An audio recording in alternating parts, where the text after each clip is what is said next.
In the last few lectures, we have seen the implementation of sequence containers. Now we will discuss the other two types of containers, that is associative and derived. So let's start with first associative containers. An associative container are designed to support direct access to elements using keys, and generally they are non-sequential. It means whatever elements you are inserting into the container, they will be arranged in a particular order, and that order can be decided as per the keys. So all the elements that you are storing in associative container, they are stored in the form of keys. That key could be a number or a string. The best example we can think of is a dictionary. In dictionary, the entries are ordered alphabetically. So that is one of the order which is specified for this kind of associative container. Now the elements will be arranged in sorted fashion automatically. So as soon as you are inserting the elements into the associative container, don't expect they will remain in that order only. They will be arranged automatically or sorted automatically.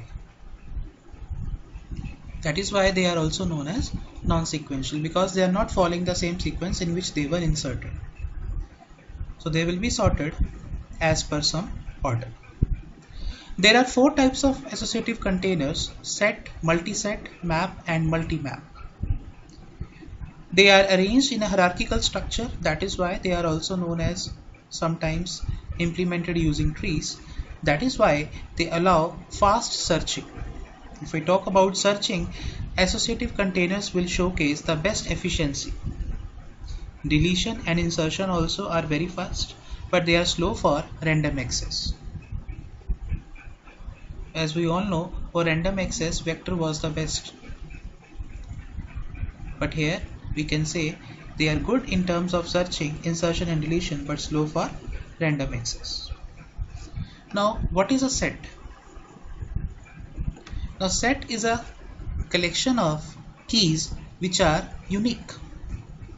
Example, if we arrange the names of a particular person in a group, in a set, then that will be a set of unique names. The other associative container is map, where we don't have only key, rather we have a pair, key as well as value. Again, in case of map, the key value pairs are unique. Example, for a particular registration number, there will be only one name, because registration numbers are always unique. Map is also known as associative array, because in case of map, the key could be a number or it could be a string. In case of array, the subscript is always in number or integer. But in case of map, the key could be a string or it could be an integer. So sometimes map is also known as associative array, where there is an association between key and value. Now set and map will have unique keys as well as key value pairs. Now we have two more associative containers. They are known as multiset and multimap. Now in case of set, we have taken the example of grouping of names of persons which are unique. But in case of multiset, the names could be repeated also. So in case of multiset, duplicate names are also allowed. In case of multimap, we can have multiple key values pairs which are duplicate. Example, if we take any faculty ID, that faculty ID could be teaching multiple sections. So that could be one of the multi-map example. So if a single faculty is teaching 3 sections, then correspondingly, if the faculty ID is the key, then 3 sections are the values. Similarly, if we put the source and destination in Google Map, we may can get multiple paths for a particular source to destination. Some of them will be the shortest paths and some will be longer paths also. That is another example of multi-map. So in case of multiset and multi-map, the unique values are not there.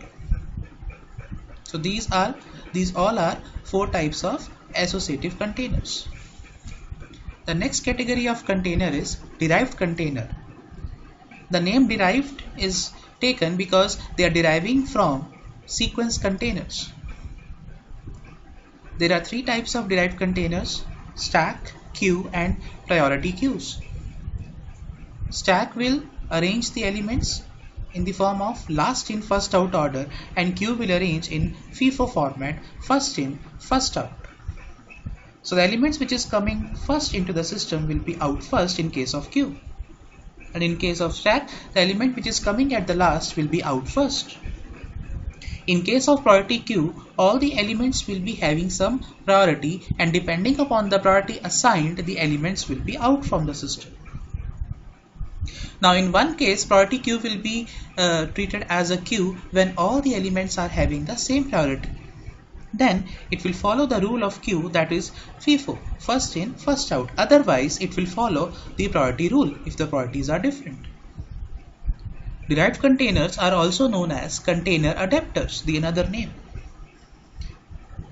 One of the interesting property of derived container is that they will not support any iterator. Normally we have iterators for sequence containers. We have seen in the case of vector and list how iterators were working. Similarly for associative also we can use iterators, but for derived it is not possible. So if we don't have iterators, we have two important member functions for derived containers, that are pop and push, where pop is used to delete an element and push is used to insert an element into the derived containers. So these are associative and derived containers. Thank you.